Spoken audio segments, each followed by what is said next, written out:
Astăzi eu împreună cu Micu Bucătăraș Gurmand vă prezentăm rețeta de turtă dulce! Eu vă prezint ingredientele. iar eu fac aluatul. Începem cu ingredientele. Avem aici pe masă ingrediente la mâna oricui. Vă prezint pas cu pas ce condimente să puneți să scoateți o turtă dulce excelent. Aici avem 125 de grame de unt. La temperatura camerei. Îl punem aici. La această rețetă folosim zahăr brun. Eu am folosit 80 de grame, voi folosiți după pofta inimii voastre. 80 de grame este perfect. Îl luăm și îl amestecăm cu unt.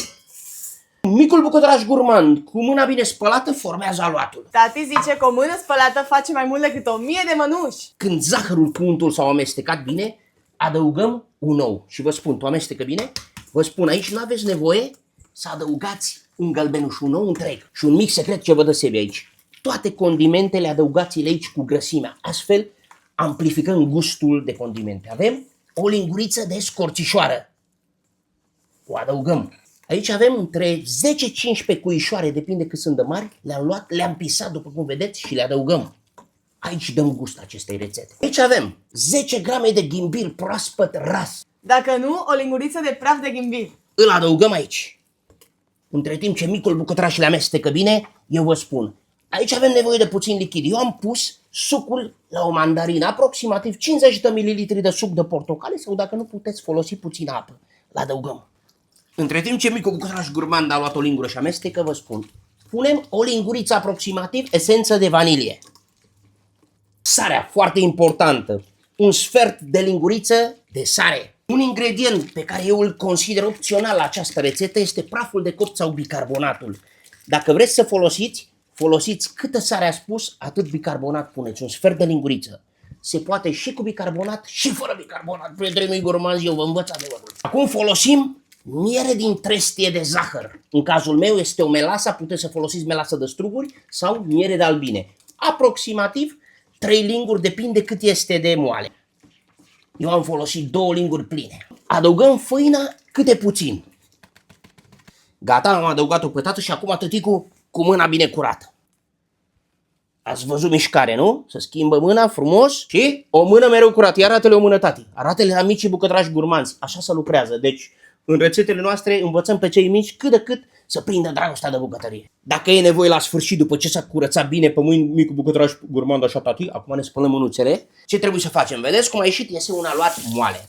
Punct important. Îl luăm acum și lăsăm minim o oră la frigider acoperit. După care începem să modelăm turta dulce după pofta inimii noastre. Rămâneți cu noi să vedeți, prietenii urmați, dacă sunteți noi, urmăriți la Sebi acasă în TikTok, Facebook, YouTube și Instagram. Și distribuiți rețeta cu prietenii voștri. Pentru glazura de zahăr, la 50 de grame de zahăr pudră, adică la 2 linguri pline, punem o lingură de apă. La 50 de grame, 9 grame de apă. Apa în grame. Grame sau mililitri sunt la fel. Și le amestecăm bine. Cam așa trebuie să iasă aluatul de la frigider. Vedeți? Trebuie să fie un aluat tare. Și înainte să formăm turtele, vă anunț că această rețetă va fi publicată în volumul 2 al cărții Micul Bucătăraș Gurmand descoperă magiile Crăciunului. Și aici la sfârșit veți găsi rețeta prezentată de mine împreună cu micul meu Bucătăraș Gurmand. O găsiți în site-ul meu la seriacasă.ro. Pregătim turta dulce. Avem 2 opțiuni. Ori o facem în biluțe rotunde, turtite, cum era pe vremea noastră, așa, ori o facem în forme, după cum o să vedeți, în Moș Crăciun, brăduți sau tot ce vă place vouă mai mult. Atâta tot. Am întins o foaie, după cum vedeți, o grosime ideală ar fi 5-6 mm și cu formele care le aveți la îndemână, începem să o tăiem. Voi formați formele care vă plac mai mult și le introducem la cuptorul preîncălzit, 170 de grade în cazul meu, temperatură de sus și de jos fără ventilație și le las maxim 15 minute. Aceste forme lăsați-le între 12-14 minute. Uitați ce frumos ies. Cum introduc forma a doua. Acestea le puteți lăsa 15 minute. Obrat frumos, obrat frumos. Gata, s-au răcit, le-am pus puțină glazură de zahăr pe deasupra, voi puteți să le puneți ciocolată, colorați, să faceți tot ce vreți. Și aici aveți o rețetă excelentă, prietenii mei gurmanzi. Haideți să trecem la momentul cel mai așteptat. Micul Bucătăraș Gurmand. Cum e?